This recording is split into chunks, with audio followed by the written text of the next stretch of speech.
오늘의 데일리 뉴스레터에 오신 것을 환영합니다. 1. 핀란드 한 명품으로 참교육. 2. 죽어도 못 준다는 미국에 한국이 보여준 충격 기술력. 3. 살려면 K9 도입해야지. 루마니아 유력 언론 단정. 한번 진실을 알아봅시다. 이제야 이런 날이 왔습니다. 대한민국의 K9 자주포가 결국 러시아 최전선에 배치되었습니다. 튀르키예 반대로 인해 1년 이상 표류하던 핀란드의 나토 가입이 마침내 확정되었는데 이로 인해 K9FIN은 러시아를 얼어붙은 바다에 처박아버렸습니다. 이제 러시아에게는 우크라이나를 뚫어내거나 지금이라도 항복하고 얼마 남지 않은 입지 조건을 확보하는 것뿐입니다. 그렇지 않으면 1년 반 가까이에 걸쳐 역사상 가장 거대한 내륙국으로 지내야 할 것입니다. 아마도 이렇게만 말씀드리면 도대체 어떤 의미인지 이해하기 어려우실 것입니다. 핀란드가 나토에 가입하면서 왜 K9가 러시아 최전선에 배치되었는지, 그리고 러시아가 내륙국이 된다는 것은 무슨 의미인지 당혹스러우실 것입니다. 그래서 준비했습니다. 오늘은 러시아의 부동항에 빗장을 걸어버린 대한민국 K9에 대해 알려드리겠습니다. 고작 23년째이긴 하지만 푸틴의 우크라이나 침략 결정은 21세기에 내려진 가장 멍청한 판단일 것입니다. 아직도 많은 친러주의자가 전쟁의 원인을 우크라이나와 나토가 제공했다고 생각하는데요. 이들은 우크라이나가 친서방 기조를 보인 탓에 러시아가 정말 어쩔 수 없이 나토의 동진을 막기 위해 침략을 결정했다고 주장합니다. 개고맨 출신 정치 초짜 대통령이 겁도 없이 설치다가 자국민을 전쟁터로 내몰았다는 것입니다. 평화를 위해서라면 러시아를 어르고 달래며 돈바스와 크림반도쯤은 감수했어야 한다는 건데요. 이게 얼마나 정신 나간 소리인지는 차치하고서라도 당장 나토의 동진을 막기 위해 전쟁을 일으켰다는 것 자체가 전략적으로 최악의 판단입니다. 실제로 러시아의 우크라이나 침략은 나토의 동진을 막는 게 아니라 오히려 벌집을 들쑤셔놓은 꼴이 되고 말았습니다. 일례로 에스토니아, 라트비아, 리투아니아 일명 발트 3국은 비록 2004년 나토에 가입했지만 전쟁 전만 해도 러시아와 자유로운 왕래가 가능했습니다. 또 워낙 소국들이기에 나토 소속임에도 러시아를 상당히 두려워했고 그 영향력에서 벗어날 수 없었습니다. 그러나 결국 우크라이나 전쟁은 발트 3국마저 국경 폐쇄라는 초강수를 2개 만들었습니다. 세계 2위의 군사대국과 척을 지는 한이 있더라도 러시아 제재에 동참하겠다는 강력한 의사표명이었는데요. 여기서 끝이 아닙니다. 심지어 폴란드, 노르웨이, 에스토니아, 리비아 등 러시아를 둘러싼 나토 회원국들의 대대적인 군사력 증강에 단초를 제공했는데요. 그리고 무엇보다 진짜 문제는 나토와 러시아 사이에 껴서 완충지대 노릇을 하던 군사적 중립국들이 대거 나토에 가입하기 시작했다는 것입니다. 좋은 전쟁보다 나쁜 평화를 운운하며 우크라이나를 비난했던 꼴을 생각하면 이제 평화를 걷어찬 게 누구인지 물어보고 싶을 지경인데요. 특히 러시아로서 가장 큰 문제는 1939년 소련의 국토의 11%를 빼앗기고도 중립을 선언했던 핀란드가 이번에는 마침내 나토 회원국이 되었다는 것입니다. 무려 70년이 넘는 시간 동안 러시아의 눈치를 보며 소극적 외교를 펼쳤던 핀란드마저 행동에 나섰다는 건 나토의 동진을 막겠다던 러시아의 선택이 얼마나 멍청한 선택이었는지 가장 단적으로 보여주는 사건인데요. 그도 그럴 게 핀란드는 러시아와 1300km에 달하는 국경을 접하고 있습니다. 이런 핀란드가 31번째 회원국이 되면서 나토와 러시아의 접경 구간은 기존의 2배가 넘는 2500km로 급증했습니다. 2023년 기준 전시병력까지 죄다 끌어모은 상비군이 28만 명에 불과한 핀란드로서는 나토에 가입한다는 것 자체가 국운을 걸 각오가 필요한 일이었습니다. 핀란드의 최대 일간지인 헬싱킨 사노마트 또한 나토 가입이 군사적 충돌과 같은 불행한 결과를 낳을지라도 반드시 이루어져야만 한다고 표현할 정도였는데요. 게다가 핀란드가 나토 회원국이 되었다는 건 단순히 적대 세력과 대적한 국경선이 늘어났다는 것에 끝나지 않습니다.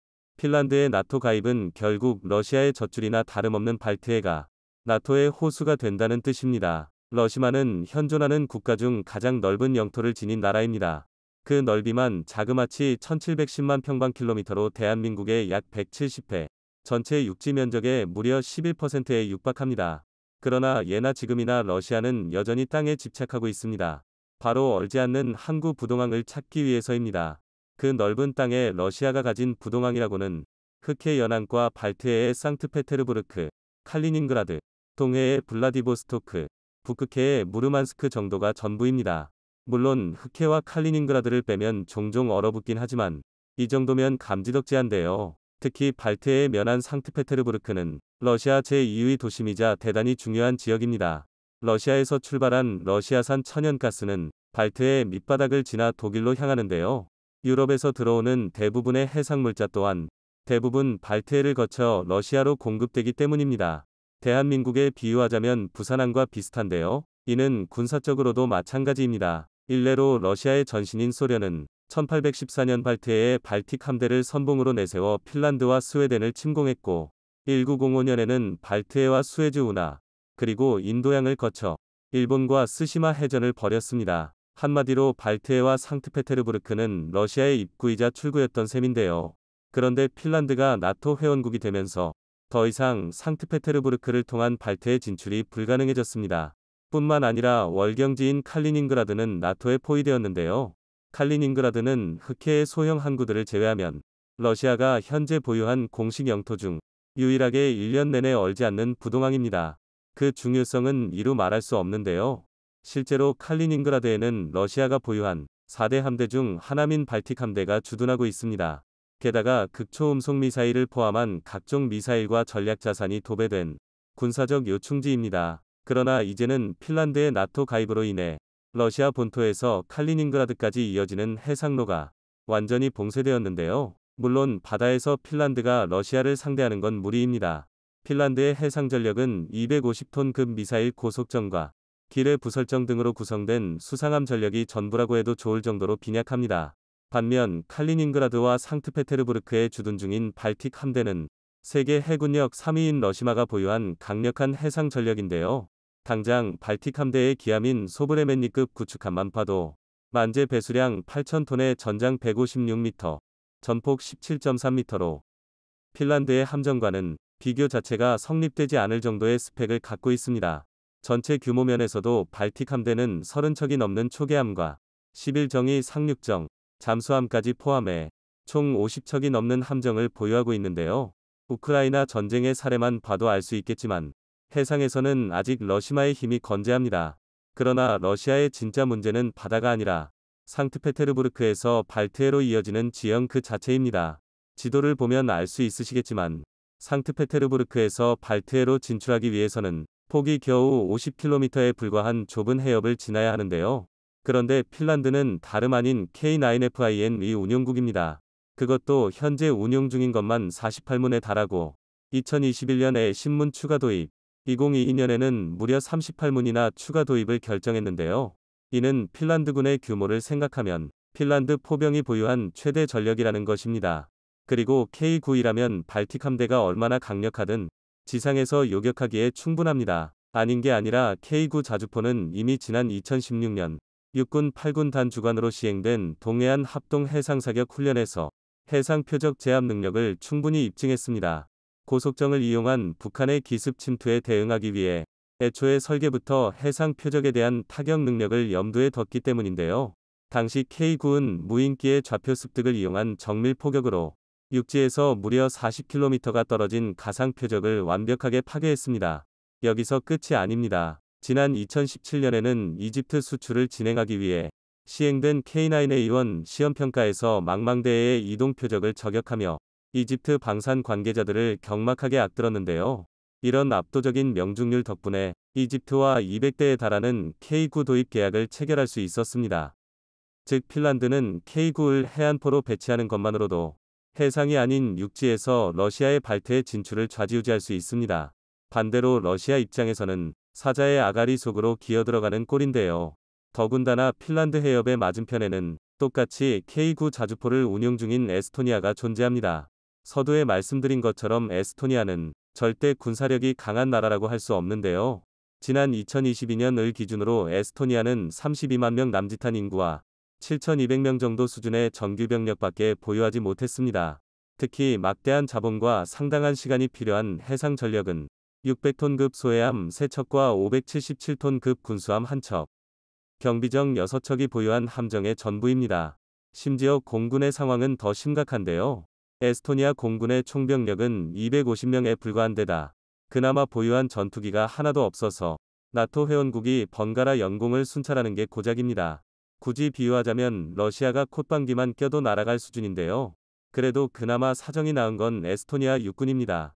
과거 소련의 국토를 유린당했던 기억이 있기에 지상 전력만큼은 국력에 비해 상당한 투자를 아끼지 않았기 때문인데요. 실제로 에스토니아의 육군 전력을 보면 비록 전차는 아예 보유하고 있지 않지만 44대의 보병 전투차 CV-90과 136대의 파트리아 APC를 운용하고 있습니다. 그리고 무엇보다 지난 2018년 도입한 K9 18문과 2026년까지 순차 도입이 예정되어 있는 18문, 총 36문의 K9를 보유하고 있습니다. 이는 에스토니아가 품은 가장 강력한 독침인데요. 지금까지 에스토니아는 러시아의 영향력에 휘둘려왔지만 졸지에 상트페테르부르크 항구가 볼모로 잡혀버리면서 상황이 완전히 역전되어 버렸습니다. 발트해 진출로를 유지하기 위해서는 되려 러시아가 에스토니아의 눈치를 봐야 하는 상황인데요.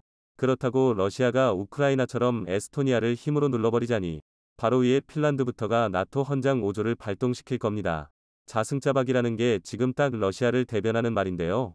이뿐만이 아닙니다. 핀란드가 나토에 가입했다는 것은 나토군이 주둔할 수 있을 뿐만 아니라 나토 회원국들의 무기가 자유롭게 핀란드에 유입될 수 있는 명분이 생겼다는 뜻이기도 합니다. 더군다나 러시아와 국경을 맞대고 있는 핀란드 국경에서 러시아의 수도인 모스크바까지의 직선거리는 불과 800km 밖에 되지 않습니다. 즉, 나토의 SRBM 수준의 미사일 사거리로도 모스크바를 직접 타격할 수 있게 되었다는 뜻입니다.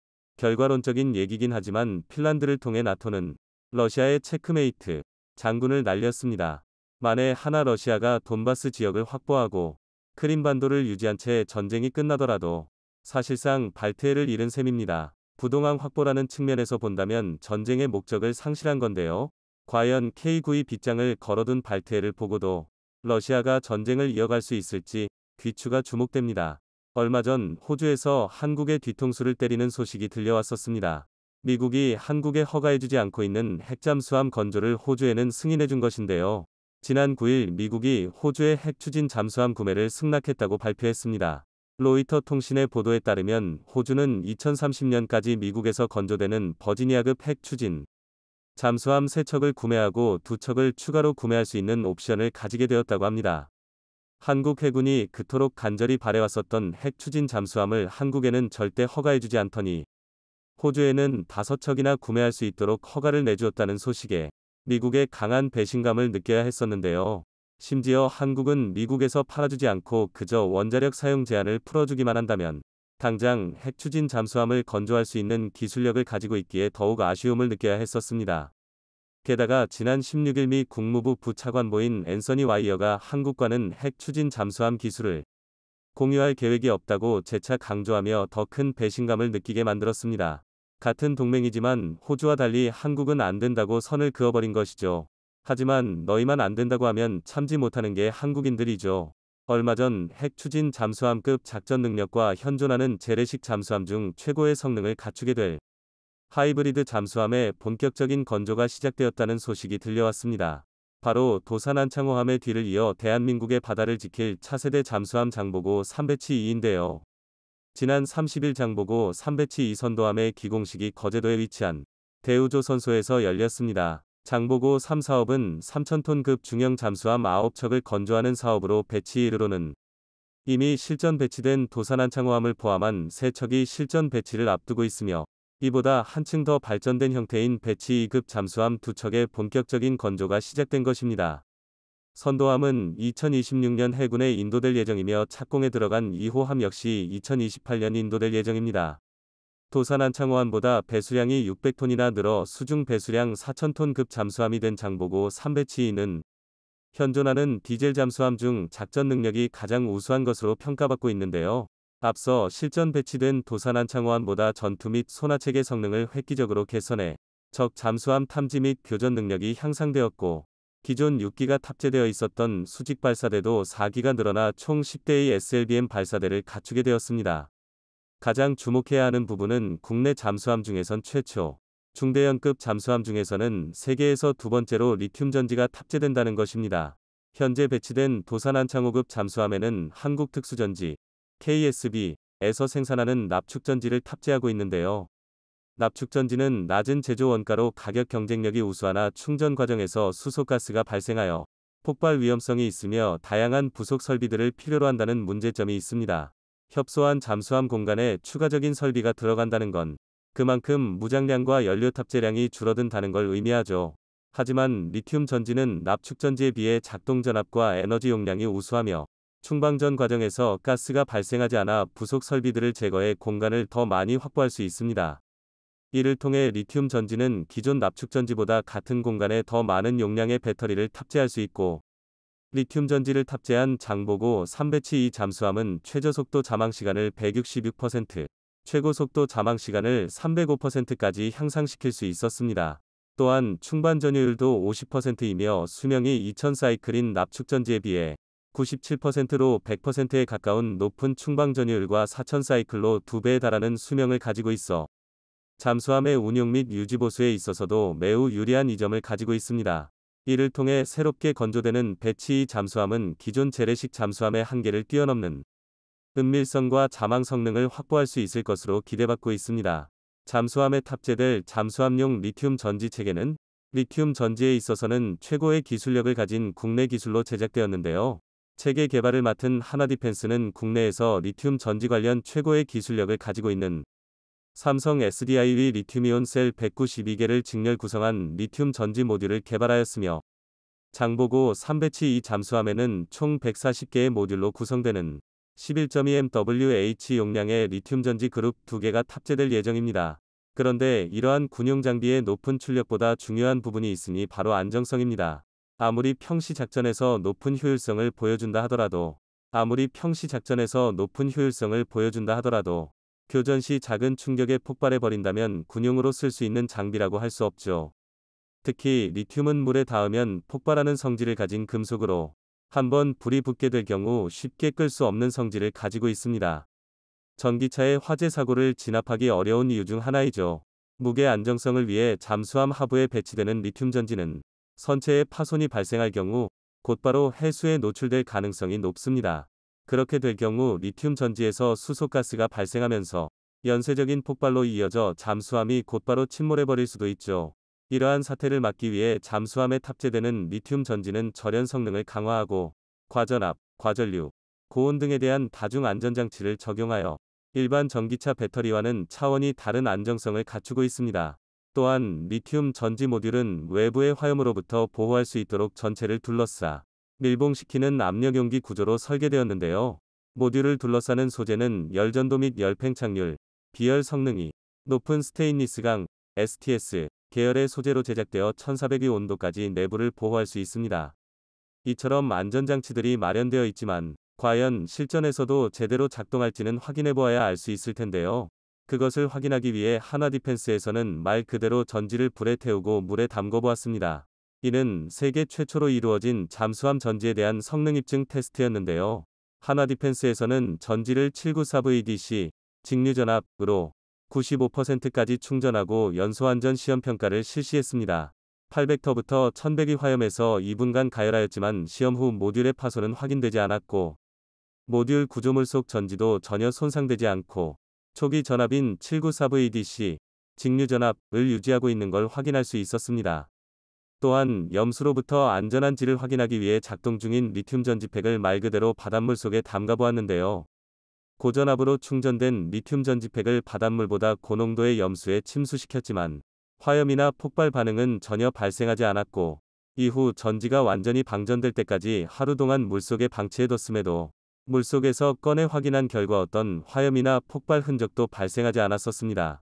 이외에도 88가지의 기능, 성능, 안정성, 연동 시험을 거쳤지만 전부 요구 성능을 100% 만족하는 결과를 보여주었고, 국제공인 규격에 따른 리튬 전지 성능 테스트까지 통과하면서 하나디펜스의 잠수함용 리튬 전지 체계는 세계 최고 수준의 안정성과 신뢰성을 갖추었다는 것을 증명해냈습니다.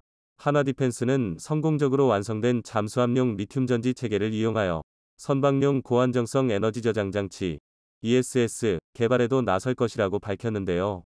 군사용으로 개발된 기술로 민간 친환경 선박 시장까지 공략할 수 있는 기술을 만들겠다는 것이죠. 손재일 하나디펜스 대표는 하나디펜스가 보유한 최고 수준 ESS 패키징 기술을 필두로 국내 2차 전지 셀 메이커와 핵심 기술을 보유한 강소기업들과 연합해 세계에서 가장 안전하고 경쟁력 있는 선박용 ESS 제품 표준화 개발에 매진할 것이라며 국내 친환경 선박 기술 발전과 보급 활성화 등 국가 경쟁력 제고에 이바지할 수 있을 것으로 기대한다. 고 말했습니다. 이처럼 세계 최고 수준의 안정성과 신뢰성을 갖춘 리튬 전지 모듈을 탑재함으로써 장보고 3배치2는 재래식 잠수함의 한계를 뛰어넘어 내해에서라면 원잠에 맞먹는 작전 능력을 갖추게 되었는데요. 북한의 잠수함 SLBM 발사 능력을 갖추었음이 공식적으로 확인된 지금 북한의 잠수함을 추격하고 타격할 수 있는 국내 잠수함 전력의 확충이 매우 시급해진 상황입니다. 특히 잠수함으로 대잠전을 펼치기 위해선 상대방을 오랫동안 추적할 수 있는 자망 지속 능력과 잠수함을 탐지하는 소나 체계의 성능이 가장 중요한데요. 현재 실전 배치가 완료된 도산 안창호함에는 국내 개발에 성공한 소나 체계가 탑재되어 있으며 배치 2에는 한층 발전된 전투 체계 및 소나 체계가 탑재되어 탐지 성능을 비약적으로 향상시켰는데요. 미국의 원자력 잠수함 버지니아급의 배치 3부터 적용되기 시작한 말발구평 선수 소나가 장착되었고 하드웨어적인 스펙만 따져보았을 때도 도산 안창호함의 소나보다 3배에 달하는 소나 면적을 가지고 있습니다. 이외에도 새롭게 적용된 차세대 잠수함용 첨단 기술들을 나열하자면 끝이 없을 정도인데요. 가장 중요한 잠수함의 화력수단으로는 현무 4사 잠수함 발사 탄도미사일 SLBM을 발사할 수 있는 10기의 수직발사대와 지난해 전력화에 성공한 국산 차세대 중월의 범상어가 탑재될 예정입니다. 이처럼 한국은 미국이 핵잠수함을 주지 않더라도 핵잠수함급 재래식 잠수함을 만들 수 있는 능력을 가지고 있음을 보여주었습니다. 원해 작전의 비중이 낮은 한국 해군의 특성상 한국 잠수함은 근해에 매복하고 북한의 잠수함을 감시하며 북한 잠수함이 내해로 침투하는 것을 막는 임무가 가장 중요한데요.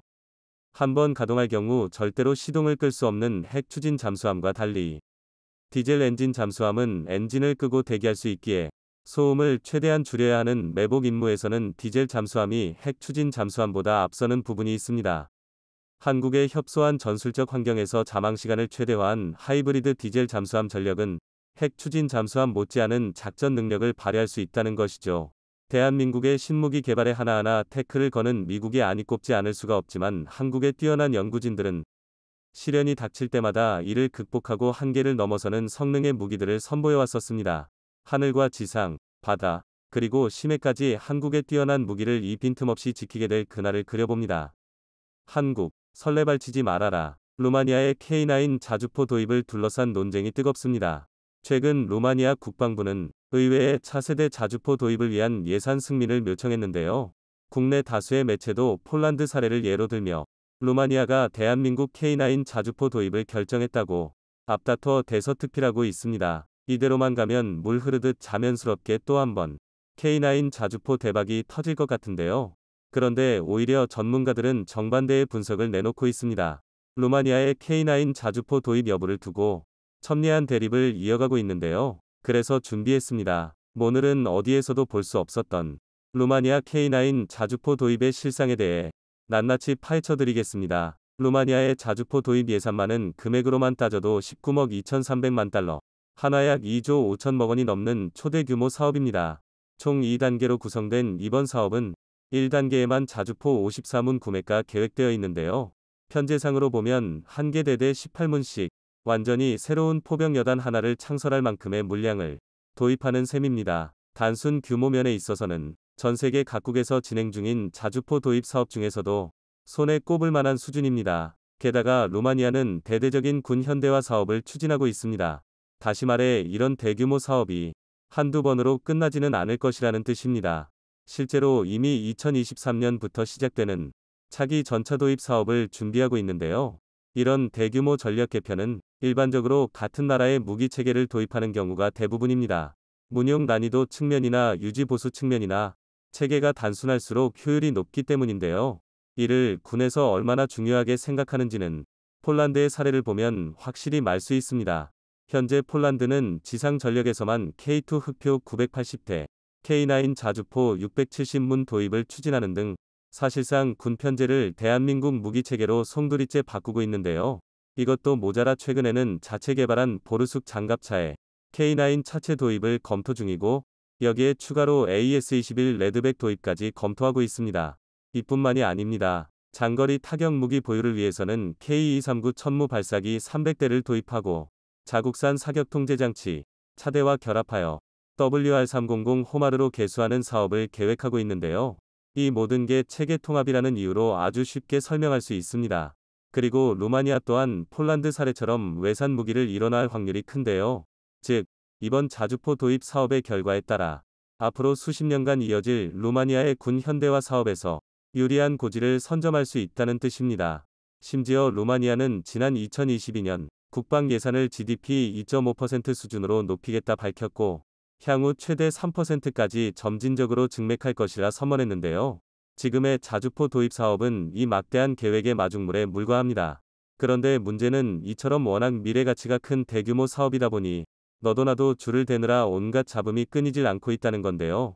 우선 이쯤에서 확실히 짚고 넘어가야 할 점은 루마니아가 아직 예산만 확보 중일 뿐 아직 어느 나라에 어떤 자주포를 도입하겠다 특정한 상태는 아니라는 것입니다. 하지만 그럼에도 불구하고 현재 가장 유력한 도입 후보로 거론되는 건 다름 아닌 대한민국의 K9 자주포인데요. 지난 4월 4일 루마니아 군사 전문 매체 디펜스 루마니아는 국방부의 자주포 예산 승인 요청을 최초로 보도하며 대한민국의 K9 자주포가 도입 기종으로 가장 유력하다고 못 박았습니다. 이는 단순히 K9의 성능이 독보적이라거나 전 세계 방산시장 점유율 70%에 이를 만큼 무수한 검증을 받았기 때문만은 아니었는데요. 루마니아의 K9 도입이 가장 유력하다 평가받는 이유는 이미 관련 논의가 여러 차례 모간 상태이기 때문입니다. 실제로 한폴 방산 계약을 계기로 대한민국 무기체계에 대한 루마니아의 관심은 실질적 움직임으로 나타나고 있습니다. 일례로 지난 2022년 9월부터 최근까지 루마니아 국방부 고위 관계자들은 무려 3차례나 한국을 방문하여 군사 분야 협력에 대해 논의했는데요. 특히 지난 1월 31일에는 테모도르 인치카시 병기총국장이 직접 현대로템과 한화에머로스페이스를 방문하여 K2 흑표, K9 자주포 생산시설을 견학했습니다. 특히 한화에어로스페이스와는 루마니아가 탄약 생산을 다른 나라에 의존하고 있는 문제를 개선하기 위해 상당히 심도 깊은 논의를 나눈 것으로 알려져 있는데요. 대한민국으로 치면 방위사업청장이 직접 타국의 방산업체를 방문해서 군사협력을 추진한 셈입니다. 이 정도면 아무리 방산 계약에 변수가 많다 하더라도 사실상 가계약이나 다름없는 상태인데요. 게다가 대한민국과 루마니아의 방산협력은 여기서 끝이 아닙니다. 지난 2월에는 루마니아의 국명 방산업체 로맘과 K9의 제작사 한화에어로스페이스가 무기체계 협력을 위한 양해각서 MOU를 체결했습니다. 물론 일각에서는 MOU를 체결한 것을 두고 기업 간의 친선을 위한 것뿐이지 실질적인 의미가 없다고 주장하는데요. 하지만 양사의 MOU는 K9 자주포, AS-21 레드백 등의 무기체계에 대한 공급 및 활용, 보수 유지와 관련된 상호 협력 방안이 담겨 있습니다. 더군다나 롬맘은 우리로 치면 국방과학연구소 에드와 비슷한 위치입니다. 같은 국명 방산업체 폴란드 PGZ도 한폴 방산 계약에 있어 실무적으로 가장 큰 역할을 담당해 왔는데요. 이를 알고 보면 로맘과 한화에머로스페이스의 협력에는 상당히 큰 의미가 내포되어 있음을 짐작할 수 있습니다. 오죽하면 국내 다수의 매체는 앞다퉈 루마니아의 K9 도입을 기정사실로 보도하고 있는데요. 하지만 일각에서는 대한민국이 축배를 들기에는 아직 조금 이르다는 주장도 만만치 않습니다. 루마니아의 지정학적 위치를 고려하면 대한민국 무기를 도입하는 게 시기상조라는 것입니다. 루마니아의 군 현대화 계획은 2000년대 초반부터 시작되었는데요. 외적으로만 봤을 때 루미니아 육군은 비교적 약소한 국력과 반대로 자국산 무기 체계를 상당수 보유한 나라입니다. 예를 들어 주력 장갑차민 MLI-84나 APRA-40 다연장 로켓 트럭, TR-85 전차 등은 모두 루마니아산 무기 체계인데요. 그러나 이는 어디까지나 표면적인 모습일 뿐 조금만 깊이 파고들면 그 뿌리에 전부 소련이 있다는 걸 알 수 있습니다. MLI-84는 사실 소련의 BMP-1 모델을 면허 생산한 장갑차입니다. 그나마 현대식 개량형인 MLI-84M에 이르러 포탑을 기관포, 대전차 미사일 복합 무인 포탑으로 교체했을 뿐인데요. 또 APRA-40은 그 뿌리가 1963년 소련에서 개발한 BM-21에 있습니다. 그래도 그나마 TR-85 정도가 소련 T-55를 기반으로 루마니아가 독자 개발한 전차라고 부를 수 있는데요. 하지만 겉만 번지르르 할 뿐 TR-85의 신뢰도는 마물한 수준이라 루마니아는 2023년 차세대 전차 도입 사업을 준비 중인 것입니다. 루마니아의 무기 체계가 표면적으로나마 자체 개발의 형태를 띈 건 1950년대 후반부터 소련의 의성국 신세에서 벗어나 독자 노선을 걸었기 때문인데요. 루마니아는 상당히 이른 시기부터 친서방 노선을 타기 시작했고 1960년대 후반에 이르러서는 아예 소련과 다른 나라 취급을 받았습니다. 그나마 바르샤바 조약 기구에 소속되어 있긴 했지만 소련 붕괴보다 2년이나 빠른 1989년에 민주주의 체제를 확립하기까지 했는데요. 그러나 이를 바꿔 말하면 서방의 혜택도 소련의 혜택도 어느 쪽도 제대로 수혜받지 못했다는 뜻입니다. 물론 왕년에야 루마니아군이 발칸반도의 주력이라 평가받았던 적도 있었지만 이데올로기와의 변화에 따른 경제 구조 붕괴 등 막제가 거듭되면서 군사력이 상당히 약화되었는데요.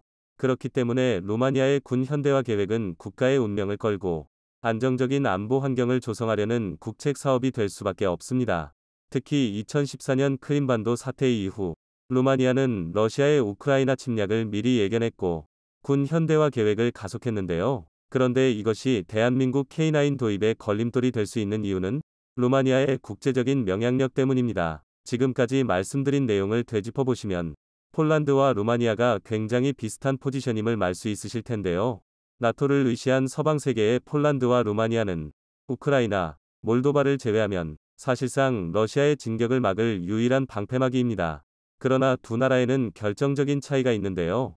폴란드가 대한민국 무기체계로 독자 노선을 걸으며 이를 활용해 다른 나라의 영향력을 발휘할 수 있을 만큼 국력이 탄탄한 나라인 반면 루마니아는 이게 불가능하다는 것입니다. 조금 냉정하게 말하면 되려 다른 나라의 도움을 받아야 러시아를 막아낼 수 있는 약소국인데요. 실제로 유럽에서 루마니아의 의상은 집시, 범죄자, 외국인 노동자 등으로 대변됩니다. 앞서 말한 독자 노선의 영향으로 루마니아는 2000년대에 들어서야 비로소 경제가 만정화되기 시작했습니다. 그렇다 보니 아직 경제적으로 풍요로운 서유럽에서 생계를 이어나가는 루마니아인 다수가 남아 있습니다. 쉽게 말해 서유럽의 외국인 노동자 중 루마니아인이 차지하는 비율이 상당히 높다는 것입니다. 그리고 이들 중 일부는 범죄 행위에 연루되기도 했는데요. 서유럽에서는 아직도 루마니아인 요 소매치기라는 편견이 남아있기도 하고 루마니아 마피아로 대변되는 범죄 조직들은 트럭 강탈이나 각종 사기, 보이스피싱이나 심지어 인신매매 등으로 망명이 높습니다. 오죽하면 대한민국에서조차 의조된 신용카드로 사기를 치려던 루마니아 범죄 조직이 검거된 적이 있고 2018년에는 복제 신용카드로 ATM 사기 범죄를 노리던 루마니아 마피아가 체포되기도 했습니다. 그러나 여기서 중요한 건 그렇다고 루마니아의 치안이 나쁘냐 하면 또 그런 건 아니라는 것입니다. 오히려 치안 지수로 따지면 루마니아는 142개국 중 26위로 서유럽 선진국들과 크게 차이 나지 않고 대한민국과 비교해도 고작 5단계 아래인데요. 일각에서는 루마니아를 밤에 혼자 걸어다녀도 만전한 나라라고 표현하기도 할 정도입니다. 앞서 루마니아 마피아들의 범죄 행각과 비교하면 의외의 결과인데요. 이는 바꿔 말해 루마니아 내부 환경과 국제적인 의상에 상당한 괴리가 있다는 뜻입니다. 루마니아가 이 격차를 줄이고 국제적인 편견을 해소하기 위해선 서유럽의 강대국들과 군사적, 외교적 관계를 맺는 게 가장 빠른 길입니다. 예를 들자면 1대당 200억 원이 넘는 가격의 유지보수도 힘들어서 자국에서조차 외면받는 독일 지공공공을 도입하는 식으로 독일과의 관계를 돈독히 할 수도 있을 것입니다. 지금까지 유럽의 많은 나라들이 독일에 기대어 국제적인 영향력을 확보해왔는데요. 이미 가장 가깝게는 노르웨이가 독일과의 유대를 핑계로 K2 흑표 대신 레오파르트 EH를 도입한 전적이 있습니다. 하지만 안보의 정치적 이해관계가 개입하기 시작하면 늘 좋지 않은 결과가 나오곤 했습니다. 방금 말씀드린 노르웨이도 레오파르트 2 도입으로 홍역을 치르고 있는데요. 국민의 만전을 지키는 데에는 절대 타협이 있어선 안 된다는 걸 부디 루마니아가 믿지 않길 바라겠습니다.